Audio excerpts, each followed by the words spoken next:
Subscription کے button کو دبائیے اور ساتھ بیل آئیکن پر کلک کیجیے تاکہ آپ کو تمام ویڈیو فوراً مل سکیں۔ اس ویڈیو پسند آنے کی صورت میں اسے لائک، کمنٹ اور شیئر کرنا مت بھولیں۔ خیمے سے باہر چنگیز خان کے لڑکے اور چند تاتاری سردار ایک قالین پر دھوپ میں بیٹھے آپس میں باتیں کر رہے تھے۔ ایک نوجوان کے استفسار پر مترجم نے طاہر کو ان کے ساتھ متعارف کرایا۔ انہوں نے طاہر کو اپنے پاس بٹھا لیا اور بغداد کے متعلق سوالات شروع کر دیے۔ طاہر نے بعض سوالات کا جواب دیا، لیکن جب اس سے بغداد کی فوج کی تعداد اور قلعوں کی مضبوطی کے متعلق پوچھا گیا تو اس نے کہا، میں ان سوالات کا جواب دینے سے قاصر ہوں۔ چنگیز خان کے ایک بیٹے نے کہا، آپ کو شاید غلط فہمی ہوئی ہے، ہم نے یہ سوالات کسی برے ارادے سے نہیں پوچھے۔ بغداد کے ساتھ ہمارے تعلقات دوستانہ ہیں اور ہم اپنے دوستوں کے متعلق ضروری معلومات حاصل کرنا اپنا فرض سمجھتے ہیں۔ میں آپ کو بھی یقین دلاتا ہوں کہ باہر کی دنیا کے متعلق ہماری معلومات اس قدر ناقص نہیں۔ یہ دیکھیے۔ چنگیز خان کے بیٹے نے اپنی جیب سے رومال نکال کر طاہر کے سامنے رکھ دیا اور کہا، شاید آپ نے بغداد کا اس سے زیادہ مکمل نقشہ پہلے کبھی نہ دیکھا ہوگا۔ رومال پر بنا ہوا نقشہ اس قدر مکمل تھا کہ طاہر کی حیرانی کی کوئی انتہا نہ رہی۔ ایک تاتاری سردار نے طاہر کی طرف معنی خیز تبسم کے ساتھ دیکھتے ہوئے کہا، اب آپ ہمارے ساتھ بے تکلفی سے باتیں کر سکتے ہیں۔ طاہر ابھی تک نقشہ دیکھ رہا تھا کہ ایک خادم نے آ کر تاتاری زبان میں کچھ کہا اور یہ لوگ اٹھ کر خیمے کی طرف چل دیے۔ طاہر جب یہ رومال واپس دینے لگا تو چنگیز خان کے بیٹے نے کہا، اگر آپ کو یہ نقشہ پسند ہو تو آپ اسے اپنے پاس رکھ سکتے ہیں، میرے پاس اور نقشے موجود ہیں۔ طاہر نے جواب دیا، نہیں، بغداد کا نقشہ میرے دل پر لکھا ہوا ہے۔ جب یہ لوگ ایک خیمے کے اندر داخل ہو رہے تھے، مترجم نے طاہر سے کہا، آپ بھی غضب کرتے ہیں، بھلا اس شخص کے دل میں جو انسانی کھوپڑیوں کے محل تعمیر کرتا ہے اسلام کے لیے کیا جگہ ہو سکتی ہے؟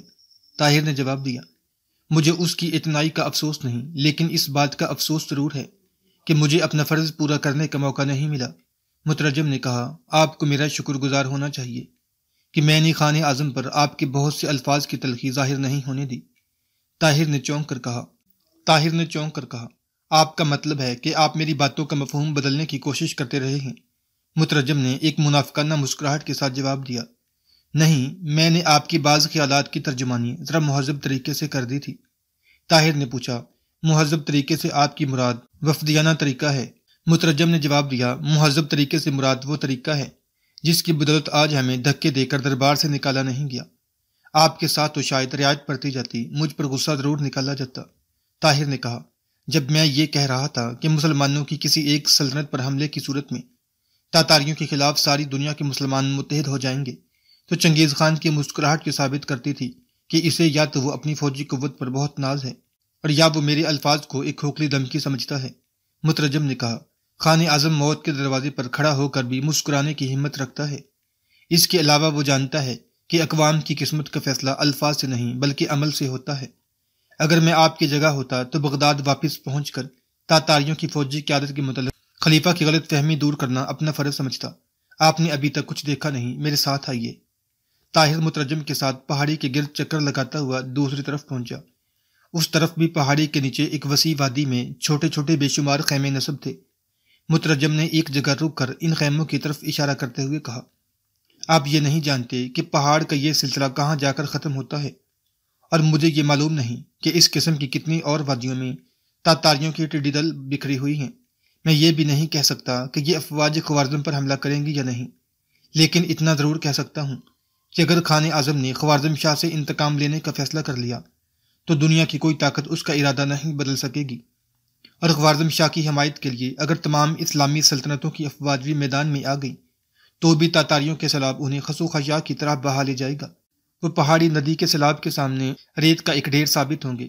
اس لیے آپ کو بغداد کے ساتھ ہمدردی ہے تو خلیفہ کو ایسے شخص کے ساتھ بگاڑنے کا مشورہ نہ دیں جو اپنے دشمنوں پر خدا کا قہر بن کر نازل ہوتا ہے۔ طاہر نے برہم ہو کر جواب دیا، آپ ضرورت سے زیادہ چنگیز خان کا حق نمک ادا کر رہے ہیں۔ مجھے ان سب طریقوں کا علم ہے جو چنگیز خان اپنے حریفوں کو مرعوب کرنے کے لیے استعمال کرتا ہے۔ میں مانتا ہوں کہ انتشار کی وجہ سے عالم اسلام بہت کمزور ہو چکا ہے، لیکن اس کمزوری کے باوجود ہم برسوں مغرب کی نصرانیوں کی ٹڈی دل افواج کو پے در پہ شکستیں دے چکے ہیں، اور چنگیز خان کی افواج ان سے زیادہ نہیں، ورنہ خوارزم اور بغداد کی فوجیں مصر اور شام کی افواج سے کم ہوں گی۔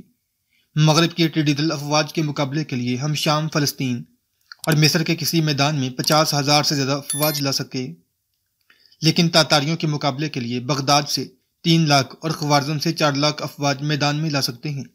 اگر آپ نے مجھے خلیفہ کا خیرخواہ سمجھ کر اسے تاتاریوں کی طاقت سے مرعوب ہونے کا مشورہ دیا ہے تو میں آپ کو چنگیز خان کا وفادار سمجھ کر مشورہ دیتا ہوں کہ عالم اسلام کی قوت مدافعت کے متعلق اس کی غلط فہمی دور کریں۔ مترجم نے جواب دیا، چنگیز خان احساس کمتری میں مبتلا ہو جانے والے انسانوں میں سے نہیں، لیکن خلیفہ بغداد اپنے احساس کمتری کا مظاہرہ کر چکے ہیں۔ خلیفہ کو نہ صرف احساس ہے کہ خوارزم شاہ خان اعظم کے حملے کی تاب نہ لا سکے گا، بلکہ اسے یہ بھی یقین ہے کہ خلیفہ اس کی کوئی مدد نہیں کر سکے گا۔ اگر خوارزم اور بغداد کی فوجی قوت پر اعتماد ہوتا تو وہ چنگیز خان کو آپ کی وساست سے یہ درخواست نہ بھیجتا کہ خوارزم پر حملہ نہ کرو۔ ایک طاقتور انسان اپنے حریف سے کبھی یہ نہیں کہتا کہ مجھ پر حملہ نہ کرو ورنہ اس کے نتائج برے ہوں گے۔ اسے یہ اطمینان ہوتا ہے کہ وہ وقت آنے پر اینٹ کا جواب پتھر سے دے سکے گا۔ طاہر نے کہا، اس پیغام سے خلیفہ کا یہ مقصد تھا کہ خوارزم شاہ اور بغداد کی عوام کی یہ غلط فہمی دور ہو جائے کہ دولت عباسیہ در پردہ خوارزم شاہ کے خلاف تاتاریوں سے ساز باز کر رہی ہے۔ مترجم نے پھر ایک بار منافقانہ مسکراہٹ سے طاہر کی طرف دیکھتے ہوئے کہا، خوارزم شاہ کے متعلق تو میں کہہ نہیں سکتا کہ اس کی غلط فہمی دور ہوگی یا نہیں، لیکن آپ نے خان اعظم کی ایک غلط فہمی دور کر دی ہے۔ چلیے میں آپ کو آپ کے خیمے میں چھوڑ آؤں۔ طاہر نے جلدی سے سوال کیا، پہلے یہ بتائیے کہ وہ غلط فہمی کیا تھی جسے میں نے دور کیا؟ مترجم نے کہا، آپ کو آنے والی حالات اس سوال کا جواب دیں گے۔ نہیں، آپ کو بتانا پڑے گا۔ نہیں، آپ کہہ چکے ہیں کہ میں چنگیز خان کا وفادار ہوں اور میری وفاداری کا تقاضا ہے کہ میں ایسی باتیں ظاہر نہ کروں۔ ایلچی نے یہاں تک کہہ کر ادھر ادھر دیکھا اور آہستہ سے کہا، آپ کی بعض باتیں میرے لیے ناقابل برداشت تھیں، لیکن نامعلوم میں اپنے دل میں آپ کے لیے ہمدردی کیوں محسوس کرتا ہوں۔ آپ کو میرا آخری مشورہ یہ ہے کہ آپ یہاں کسی اور کے ساتھ بے تکلف ہونے کی کوشش نہ کریں اور جس قدر جلد ہو سکے یہاں سے روانہ ہو جائیں۔ اب مجھ سے کوئی سوال نہ پوچھیے۔ واپسی پر مملکت تاتار کی حدود عبور کرنے کے بعد طاہر اور اس کے ساتھی خوارزم کی سرحد پر ایک چھوٹے سے شہر میں داخل ہوئے۔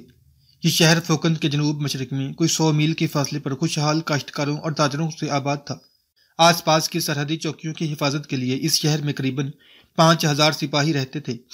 بغداد سے قراقرم جاتے ہوئے بھی طاہر اس شہر سے گزرا تھا اور شہر کے عامل کے علاوہ شہر کے چند معززین کو اس کے ساتھ گہری عقیدت ہو چکی تھی۔ شہر کے عامل نے پہلے کی طرح اب کی بار بھی اسے اپنے گھر پر ٹھہرایا۔ شہر کے باشندے تاتاریوں کی وجہ سے سخت پریشان تھے، چنانچہ طاہر کی آمد کی خبر سنتے ہی شہر کے چند سرکردہ فوجی افسر اور تاجر گورنر کے مکان پر آ موجود ہوئے۔ طاہر نے ان کے سامنے مختصر حالات بیان کیے اور انہیں تسلی دی کہ خلیفہ کے پیغام کے باوجود اگر تاتاریوں نے سلطنت خوارزم پر حملہ کیا تو بغداد اپنے تمام ذرائع سے خوارزم کی مدد کرے گا۔ ایک تاجر نے سوال کیا، کیا آپ کو چنگیز خان کے وعدے پر یقین ہے؟ طاہر نے جواب دیا، نہیں، اور یہی وجہ ہے کہ میں اہل بغداد کو آنے والے خطرات سے آگاہ کرنے کے لیے بہت جلد وہاں پہنچنا چاہتا ہوں۔ گورنر نے سوال کیا، اگر آپ برا نہ مانیں تو میں ایک بات کہنا چاہتا ہوں، کہیے۔ بعض لوگوں کا خیال ہے کہ مشکل کے وقت خلیفہ ہمارے لیے نیک دعاؤں سے زیادہ کچھ نہ کریں گے۔ ہمارے لیے ان کی طرف سے یہ بھی ایک بہت بڑی مدد ہوگی، لیکن چند لوگ ایسے بھی ہیں جو شک کرتے ہیں کہ خلیفہ نے چنگیز خان کے نام تازہ پیغام اس لیے بھیجا ہے کہ ان کا ایک خط جس میں انہوں نے چنگیز خان کو خوارزم پر حملہ کرنے کی ترغیب دی تھی پکڑا جا چکا ہے۔ خلیفہ کو یہ ڈر پیدا ہوا ہے کہ اس خط کی خبر مشہور ہوتے ہی نہ صرف عالم اسلام میں ان کی رہی صحیح عزت ختم ہو جائے گی بلکہ بغداد کے عوام میں بھی بے چینی پھیل جائے گی۔ چنانچہ انہوں نے ایک طرف بغداد میں خوارزم کے سفیر اور دوسری طرف آپ جیسے لوگوں کو مطمئن کرنے کے لیے آپ کو دوسرا پیغام دے کر روانہ کر دیا، اور اب شاید وہ موقع پا کر چنگیز خان کو یہ پیغام بھیجنے کی کوشش کریں گے کہ میں نے حالات سے مجبور ہو کر دھمکی دی تھی، تم میری طرف سے مطمئن رہو۔ طاہر نے جواب دیا، خلیفہ کے خلاف ایسے شبہات کا اظہار آپ کو زیب نہیں دیتا، تاہم اگر خدا نہ خواستہ آپ کے خدشات صحیح بھی ہوں تو بھی میں آپ کو یقین دلاتا ہوں کہ حالات خلیفہ کو اپنی بات پر قائم رہنے پر مجبور کر دیں گے۔ میں قراقرم میں انسانی کھوپڑیوں کی انبار دیکھ چکا ہوں۔ اب بغداد کی مساجد میں کھڑے ہو کر میرے لیے لوگوں کو یہ بتانا مشکل نہیں کہ تاتاری انسانیت کے کس قدر دشمن ہیں، اور اگر خوارزم پر کوئی سیلاب آیا تو اس کی لہریں بغداد سے دور نہیں ہوں گی، اور اگر مجھے خلیفہ یا وزیر اعظم میں سے کسی کی نیت پر شبہ ہوا تو بغداد کی جامع مسجد میں لوگ میری زبان سے یہ اعلان سنیں گے کہ تمہارے محافظ چنگیز خان کے ساتھ تمہاری عزت و ناموس کا سودا کر رہے ہیں، لیکن مجھے یقین ہے کہ یہاں تک نوبت نہیں آئے گی۔ خلیفہ کو اگر خوارزم کے ساتھ ہمدردی نہ بھی ہو تو بھی بغداد کو بچانے کے لیے وہ یقیناً خوارزم شاہ کے ساتھ تعاون کرنے پر مجبور ہوگا۔ اگلے دن طاہر روانہ ہونا چاہتا تھا، لیکن عامل شہر نے کہا، آج جمعہ ہے، شہر کے لوگ اس بات پر مصر ہیں کہ آپ جمعہ کی نماز پڑھائیں، اس لیے آج ضرور ٹھہر جائیں۔ اتنی دیر میں راستے کی چوکیوں کو آپ کے سفر کے لیے گھوڑے تیار رکھنے کی اطلاع مل جائے گی۔ گورنر کے اصرار پر طاہر نے ایک دن ٹھہرنا منظور کر لیا۔ جمعہ کی نماز کے بعد گورنر نے طاہر کے ساتھ نہایت گرم جوشی سے مصافحہ کرتے ہوئے کہا، آپ کی زبان میں جادو ہے، کاش بخارا اور سمرقند کی مساجد کے خطیب آج یہاں موجود ہوتے۔ عوام اپنی عقیدت کا ثبوت دینے کے لیے طاہر کو گورنر کے محل تک چھوڑنے کے لیے جلوس کی شکل میں اس کے ساتھ ہو لیے۔ اسی روز طاہر عصر کی نماز پڑھ کر مسجد سے گورنر کے مکان کی طرف جا رہا تھا کہ راستے میں اسے شہر کا کوتوال ملا اور اس نے کہا، میں گورنر کے مکان سے آپ کو تلاش کر کے آ رہا ہوں۔ طاہر نے کہا، خیر تو ہے۔ کوتوال نے کہا، کوئی خاص بات نہیں، اگر تکلیف نہ ہو تو آپ میرے ساتھ چلیں۔ مصافحہ کیا اور کوتوال کے ساتھ ہو لیا۔ چند قدم چلنے کے بعد اس نے سوال کیا، کیا کوئی ایسی بات ہے جو آپ مجھے یہاں نہیں بتا سکتے؟ میں نے لوگوں کے سامنے بات کرنا مناسب نہیں سمجھا۔ یہ کہتے ہوئے کوتوال نے اپنی جیب سے ریشمی کپڑے کی چھوٹی سی تھیلی نکالی اور طاہر کے ہاتھ پر رکھتے ہوئے کہا، آپ اسے پہچانتے ہیں؟ طاہر نے جواب دیا، نہیں، اس میں کیا ہے؟ کوتوال نے جواب دیا، اسے کھول کر دیکھیے، شاید کوئی ایسی شے مل جائے جسے آپ پہچانتے ہوں۔ طاہر نے تھیلی کھول کر دیکھا، اس میں 3 ہیرے چمک رہے تھے۔ طاہر نے وضاحت طلب نگاہوں سے کوتوال کی طرف دیکھا اور اس نے طاہر کی پریشانی کو محسوس کرتے ہوئے کہا، یہ ہیرے آپ کے ایک نوکر سے ملے ہیں۔ طاہر نے پریشان ہو کر پوچھا، آپ نے اس کی تلاشی لی تھی؟ کوتوال نے جواب دیا، آپ برا نہ مانیں، یہ میرا فرض تھا۔ آپ کا نوکر ابھی ابھی ایک تاجر کی دکان پر کھڑا اسے ایک ہیرا دکھا کر قیمت دریافت کر رہا تھا، اور وہ تاجر کل آپ کے ساتھ ملاقات سے اور آج آپ سے تقریر سن کر آپ کا گرویدہ ہو چکا ہے۔ اسے شک گزرا کہ ایک معمولی حیثیت کے آدمی کے پاس ایسے قیمتی ہیرے نہیں ہوتے۔ اس نے مجھے آ کر بتایا کہ شاید آپ کے نوکر نے آپ کی چوری کی ہے۔ چنانچہ میں تلاش کے لیے نکلا تو وہ ایک اور تاجر کی دکان پر ہیرے کی قیمت دریافت کر رہا تھا۔ ہیرے کی قیمت جاننے کے متعلق اس کی بےقراری یہ ظاہر کرتی تھی کہ یہ اس نے حال ہی میں کہیں سے حاصل کیا ہے۔ چنانچہ میں نے اسے پکڑ کر کوتوالی لے گیا، وہاں اس کی تلاشی لی تو اس تھیلی سے 2 اور ہیرے بھی نکل آئے۔ طاہر نے کہا، آپ نے اس سے پوچھا کہ اس نے یہ ہیرے کہاں سے لیے ہیں؟ کوتوال نے جواب دیا، وہ ابھی تک کوئی جواب نہیں دیتا، اور آپ کو اس واقعہ سے آگاہ کرنے سے پہلے میں نے اس پر سختی کرنا مناسب نہیں سمجھا۔ طاہر ایک گہری سوچ میں پڑ گیا۔ کوتوالی کے قریب پہنچ کر طاہر نے کہا، آپ نے اس کا نام پوچھا؟ کوتوالی نے جواب دیا، وہ اپنا نام کمال بتاتا ہے۔ طاہر نے کہا، بہتر ہے کہ میں تنہائی میں اس کے ساتھ بات کروں۔ کوتوال نے کہا، چلیے آپ میرے کمرے میں بیٹھ جائیں، میں اسے وہاں لے آؤں گا۔ طاہر کو ایک کمرے میں بٹھا کر کوتوال تھوڑی دیر میں کمال کو لے آیا اور اسے طاہر کے پاس چھوڑ کر نکل گیا۔ طاہر نے کمال کی طرف دیکھا، اس کی حالت ایک لٹے ہوئے تاجر سے مختلف نہ تھی۔ اس نے ایک لمحے کے لیے آنکھیں پھاڑ پھاڑ کر طاہر کی طرف دیکھا اور کانپتی ہوئی آواز میں کہا، وہ ہیرے میرے ہیں۔ طاہر نے اٹھ کر تھیلی اس کے ہاتھ میں دے دی اور کہا، گھبراؤ نہیں، میں صرف یہ جاننا چاہتا ہوں کہ یہ تم نے کہاں سے لیے ہیں؟ مجھے یہ تھیلی تاتاریوں کے خیمے میں ملی تھی۔ تو پھر یہ مجھے دے دو، تاتاریوں کی چیز ان کے پاس پہنچا دی جائے گی۔ نہیں، یہ میرے ہیں۔ تو پھر تمہیں یہ بتانا پڑے گا کہ تمہیں یہ کس نے دیے؟ کسی نے نہیں دیے، مجھے تو یہ راستے میں ملے تھے۔ طاہر نے ایک ہاتھ سے اس کا گلا دباتے ہوئے اور دوسرے ہاتھ سے اس کے منہ پر زور سے چپت رسید کرتے ہوئے کہا، سچ بتاؤ ورنہ تمہاری جان کی خیر نہیں۔ کمال نے اپنی گردن چھڑانے کی کوشش کرتے ہوئے کہا، میں بے قصور ہوں، مجھے کچھ معلوم نہیں۔ طاہر نے اس کے منہ پر ایک اور چپت رسید کرتے ہوئے کہا، یہ کیوں نہیں کہتے کہ یہ ہیرے تمہیں چنگیز خان نے دیے ہیں؟ کمال نے چلا کر کہا، خدا کے لیے مجھ پر رحم کرو، ابو اسحاق مجھے مار ڈالے گا۔ طاہر نے کہا، اس وقت میرے ہاتھ ابو اسحاق کے ہاتھوں کی نسبت تمہاری شرگ کے زیادہ قریب ہیں، تمہیں بتانا پڑے گا۔ مجھے یہ چنگیز خان کے ایک نوکر نے دیے تھے۔ طاہر نے اس کی گردن چھوڑ دی اور پوچھا، کیا یہ درست نہیں کہ تم نے اس رات جب تم سر منڈوا کر آئے تھے چنگیز خان سے ملاقات کی تھی؟ کمال نے اپنی ٹوپی درست کرتے ہوئے کہا، نہیں، ہم اس سے نہیں ملے۔ طاہر نے کہا، اپنی ٹوپی اتار دو۔ کمال اس کے حکم کی تعمیل کرنے کی بجائے 2 قدم پیچھے ہٹ کر کھڑا ہو گیا۔ طاہر نے آگے بڑھ کر اس کی ٹوپی اتارنے کی کوشش کی، لیکن اس نے ٹوپی کو اپنے دونوں ہاتھوں سے سر پر دباتے ہوئے کہا، خدا کے لیے مجھ پر رحم کرو، ابو اسحاق مجھے مار ڈالے گا۔ طاہر نے اس کے منہ پر ایک اور چپت لگاتے ہوئے کہا، شور نہ کرو، اور اس کی ٹوپی اتار کر پھینک دی۔ کمال کی کھوپڑی سے سیاہ روغن کسی حد تک اتر چکا تھا اور چھوٹے چھوٹے بالوں میں طاہر کو سرخ رنگ کے چند عجیب و غریب نشانات دکھائی دیے۔ غور سے دیکھنے پر اسے یہ نشانات عربی دھندلے حروف نظر آنے لگے۔ چند لمحات کے لیے طاہر کا خون منجمد سا ہو کر رہ گیا۔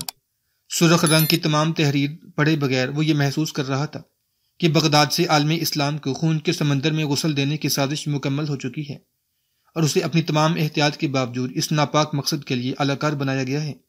اس نے اپنے ہونٹ کاٹتے ہوئے کہا۔ کمال کی ٹوپی اس کے سر پر رکھ دی اور اسے بازو سے پکڑ کر باہر نکل آیا۔ کوتوال باہر کھڑا تھا۔ طاہر نے اس سے کہا، میں آپ کا شکر گزار ہوں۔ اب اگر آپ کو اعتراض نہ ہو تو میں اسے اپنے ساتھ لے جانا چاہتا ہوں۔ کوتوال نے کہا، آپ اپنے مجرم کو سزا دینے یا معاف کرنے کا حق رکھتے ہیں، لیکن میں آپ کو ایسے ساتھیوں سے محتاط رہنے کا مشورہ دوں گا۔ طاہر نے جواب دیا، آپ یقین کیجئے میں ایسے مجرموں کو معاف کرنے کا عادی نہیں۔ باہر نکل کر طاہر نے گورنر کے محل کے قریب ایک چھوٹی سی ندی کے کنارے کھڑے ہو کر ادھر ادھر دیکھا اور کمال سے کہا، اپنا سر دھو کر صاف کرو۔ کمال تذبذب کی حالت میں تھوڑی دیر کھڑا رہا، لیکن طاہر نے اپنا خنجر نکالتے ہوئے گرجتی ہوئی آواز میں کہا، جلدی کرو ورنہ میں یہ قیمتی تحریر پڑھنے کے لیے تمہارا سر اتارنے سے بھی دریغ نہیں کروں گا۔ کمال نے سہمتی ہوئی آواز میں کہا، یہ روغن پانی سے نہیں اترے گا، تو اپنا سر ریت مل کر صاف کرو۔ تھوڑی دیر بعد طاہر کمال کے سر پر دھندلی تحریر کا یہ مفہوم سمجھنے میں کامیاب ہوگا۔ دنیا اسلام میں بے چینی پھیلی ہوئی ہے، خوارزم شاہ کو تیاری کا موقع نہ دیں۔ خلیفۃ المسلمین اور اہل بغداد کی دعائیں آپ کے ساتھ ہوں گی۔ ایلچی اس پیغام میں تاخیر کی وجہ بیان کر دے گا۔ خلیفہ کی طرف سے طاہر جو کچھ کہے اس سے غلط فہمی نہ ہو، اسے صرف راستے کی مشکلات پیش نظر بھیجا جا رہا ہے۔ دولت عباسیہ کا نمک خوار اور آپ کا خادم خاص وحید الدین وزیر خارجہ۔ جب طاہر نے کمال کو دوبارہ سر پر ٹوپی رکھ کر اپنے ساتھ چلنے کا حکم دیا تو اس نے انتہائی عجز کے ساتھ کہا، مجھے معلوم نہیں کہ میرے سر پر کیا لکھا گیا تھا۔ وہ صبح سے شام تک میرے سر پر تیز سوئی چبوتے رہے۔ میں تکلیف کے باعث 3 راتیں سو نہ سکا۔ میرے ساتھ واپسی پر انہوں نے انعام کا وعدہ کیا تھا۔ میں بے قصور ہوں، مجھ پر رحم کیجیے۔ طاہر نے کہا، تم صرف سچ بول کر اپنے آپ کو رحم کا حقدار ثابت کر سکتے ہو۔ آپ جان بخشی کا وعدہ کریں، میں سب کچھ بتانے کے لیے تیار ہوں۔ میں تمہاری جان بچانے کی کوشش کروں گا۔ بتاؤ اس سازش میں کون کون شریک ہے؟ میں نہیں جانتا۔ ابو اسحاق ماہ رمضان سے چند دن قبل میری آنکھوں پر پٹی باندھ کر ایک مکان میں لے گیا تھا۔ وہاں مجھے ایک تہہ خانے میں رکھا گیا۔ جمیل سے میری ملاقات اسی تہہ خانے میں ہوئی۔ ہم دونوں کے سر مونڈ کر کھوپڑیوں پر کچھ لکھا گیا، اور جب دوبارہ چھوٹے چھوٹے بال آئے تو ابو اسحاق نے کہا، جب تمہاری ضرورت ہوگی میں تمہیں اپنی بات اہم مہم پر لے جاؤں گا۔ سر دست تمہیں وزیر اعظم کے پاس ملازم رکھوا دیتا ہوں۔ چنانچہ ہم وزیر اعظم کے استبل میں ملازم ہو گئے۔ یہاں آ کر ہمیں معلوم ہوا کہ ابو اسحاق استبل میں داروغہ ہے۔ ابو اسحاق نے ہمیں 500 دینار دیے اور ساتھ یہ دھمکی بھی دی تھی کہ اگر یہ راز کسی پر ظاہر ہو گیا تو ہم دونوں کے سر کاٹ لیے جائیں گے۔ طاہر نے سوال کیا، اس دوران میں تم سے کبھی وزیر اعظم سے ملاقات کی؟ اسے دیکھنے کا اتفاق ضرور ہوا، لیکن کبھی بات چیت نہیں ہوئی۔ صرف آخری دن جب آپ وزیر اعظم کے پاس بیٹھے ہوئے تھے، ابو اسحاق ہمیں ان کے پاس لے گیا، اور جو باتیں انہوں نے ہمارے ساتھ کی آپ سن چکے ہیں۔ استبل میں ملازم ہونے سے پہلے جس تہہ خانے میں رکھے گئے تھے وہ وزیر خارجہ کے محل سے کتنی دور تھا؟ ہمیں وہاں سے رات کے وقت آنکھوں پر پٹیاں باندھ کر نکالا گیا تھا، لیکن میں اتنا ضرور کہہ سکتا ہوں کہ وہ مکان دریا کے دوسرے کنارے پر تھا۔ تم وحید الدین سابق وزیر خارجہ کو پہچانتے ہو؟ میں نہیں پہچانتا، لیکن تہہ خانے میں ہمارے سروں پر جس شخص نے تحریر لکھوائی تھی اس کے متعلق جمیل کا خیال تھا کہ وہ وزیر خارجہ کے دفتر کا کوئی بڑا عہدیدار ہے۔ استبل میں ملازم ہونے کے بعد تم نے کبھی اس کو دیکھا؟